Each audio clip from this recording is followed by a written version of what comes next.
Ah, le frisson d'une chasse, un défi que la nature elle-même nous lance, l'occasion de se mesurer aux éléments et d'avoir une puissante montée d'adrénaline. La chasse aux orages a tout pour plaire, et bien plus encore. Ça te tente ? Alors regarde cette vidéo jusqu'à la fin, et tu pourrais bien changer d'avis. Je conduis aussi vite que le vent. Le panneau indiquant la sortie de la ville s'estompe dans mon rétroviseur.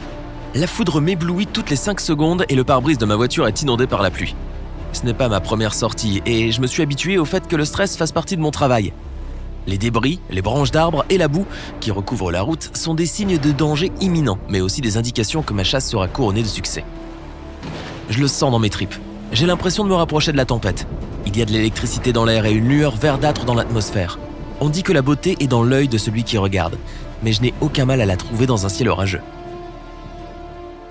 Quand les gens me demandent pourquoi je fais cela, ma réponse est simple, pour la beauté des orages. Mais c'est aussi devenu mon métier, celui de photographe de nature. Chaque chasse aux orages commence par une préparation laborieuse et des journées monotones à attendre la bonne occasion. La plupart du temps, la tempête est à des milliers de kilomètres et il faut planifier chaque détail du voyage à venir. À moins d'avoir la chance de vivre près de la fameuse allée des tornades, il faut acheter des billets d'avion, trouver un moyen de transport, tout l'équipement et louer une voiture robuste. Sans parler du timing parfait requis pour atteindre la tempête au plus fort de son intensité avant qu'elle ne devienne trop dangereuse. Et même quand tous ces éléments sont réunis, il n'y a aucune garantie d'obtenir les résultats escomptés. On m'interroge souvent sur la façon de se lancer dans la chasse aux orages.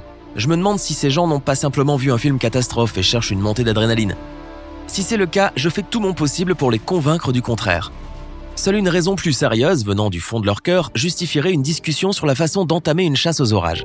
Par exemple, je n'étais pas particulièrement un ado cool ou un casse-cou quand j'étais jeune. J'étais plutôt un geek, et probablement le genre de geek le plus extrême. Je n'arrivais pas à sortir mon nez des livres de météo. J'apprenais tout ce que je pouvais sur la formation des nuages de pluie, les cyclones et les tornades. Les orages n'étaient qu'un lointain rêve pour moi. Je savais que je devais d'abord faire des études.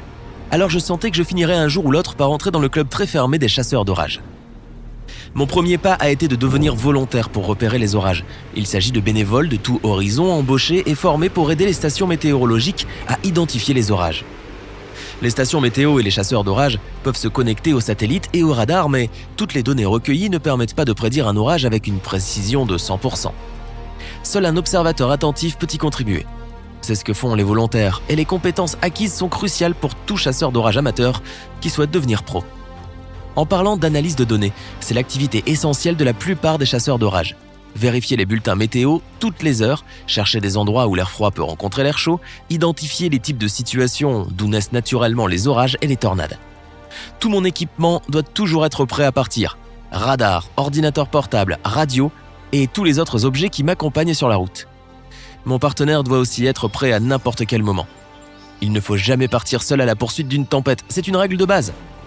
L'un des deux cherchera le meilleur endroit pour intercepter une tornade et l'autre devra se concentrer uniquement sur la conduite. Mais la conduite est le pire rôle à tenir, car la voiture devient vite un gouffre financier. Quand on veut jouer au chat et à la souris avec une tornade, on a besoin d'un monstre de véhicule. Ce doit être un château fort ambulant, prêt à encaisser une bonne raclée. Il doit être lourd, même si une tornade est de toute façon capable de renverser une moissonneuse-batteuse.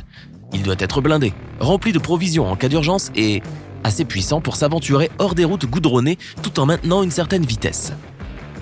Peu de gens savent que les plus gros problèmes que l'on peut rencontrer pendant une chasse aux orages ne sont pas liés à la météo elle-même. Essaie d'imaginer ce qui se passe lorsque quelques centaines de ces monstres sur roues chassent la même tempête et tu comprendras où se trouve le vrai problème. Malheureusement, la chasse aux tempêtes n'est pas réservée aux professionnels. De nombreux chasseurs d'orage non entraînés s'exposent non seulement à des risques, mais peuvent mettre la vie des autres en danger. J'en ai été témoin un nombre incalculable de fois. Des embouteillages, des gens qui conduisent du mauvais côté de la route, qui laissent leur voiture en plein milieu de l'autoroute, et j'en passe. Certains sont même prêts à faire n'importe quoi pour atteindre la tempête en premier. C'est l'une des raisons pour lesquelles il ne faut jamais entreprendre une chasse aux orages sans être qualifié.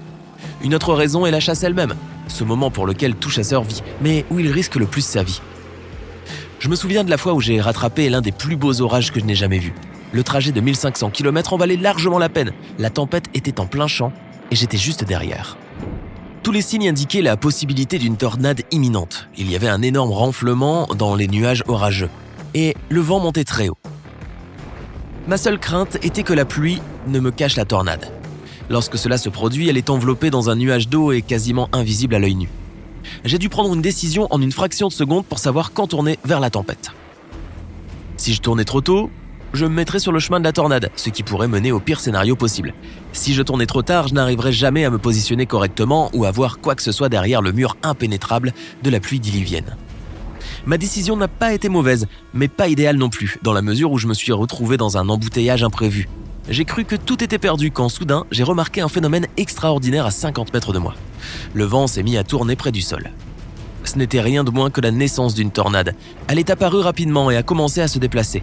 Ma première réaction a été l'excitation pure et simple, mais elle s'est rapidement transformée en panique lorsque j'ai vu où se trouvaient les autres chasseurs. Ils s'étaient dirigés vers la passerelle la plus proche pour trouver un abri en même temps qu'un bon poste d'observation. Ils étaient pile sur la trajectoire de la tornade, complètement inconscients du danger. Pour une raison obscure, beaucoup de chasseurs d'orage amateurs croient encore aux idées reçues largement répandues sur les tornades. Mais les passerelles ne sont pas des endroits sûrs. Je me suis précipité vers eux aussi vite que j'ai pu. Mon partenaire a pris une autre voiture et m'a suivi. Nous pensions pouvoir les faire descendre de la passerelle, mais la tornade a brusquement accéléré. Dans la précipitation, la tornade nous mordant les talons, tout ce que nous avons pu faire a été de bloquer l'accès à la passerelle avec les deux voitures et de dire aux autres chasseurs de s'allonger sur le sol. Peu de gens savent ce que sont les débris autour d'une tornade qui présente le plus de danger. Nous sommes arrivés juste à temps. La tornade est passée juste au-dessus de nous, frappant les véhicules lourdement avec des pierres et des débris. Je n'ai pas pu prendre une seule photo ce jour-là, mais j'ai aidé des gens à échapper à la mort. Certains d'entre eux ont tout de suite arrêté de courir après les tempêtes. Beaucoup d'autres ont décidé de demander de l'aide à des chasseurs d'orage professionnels, d'étudier plus longtemps et de mieux se préparer pour la fois suivante. C'était la meilleure issue possible à cette chasse, d'après mon expérience. Une chasse aux orages parfaite commence toujours par des journées d'hypothèses et de doutes, de nombreuses heures d'attente et d'ennui, pour seulement quelques heures d'action et 10 minutes vraiment incroyables. À toi de décider si tu veux essayer ou non, mais une chose est certaine, tu auras besoin d'un pro pour te guider, quelqu'un qui a développé des compétences et un sixième sens. À moins que tu n'aies déjà cette intuition, il est préférable de suivre une formation sérieuse. Si tu as appris quelque chose de nouveau aujourd'hui, mets un j'aime à cette vidéo et partage-la avec tes amis. Et voici d'autres vidéos que tu vas sûrement apprécier. Clique sur celle de gauche ou de droite et prends la vie côté sympa.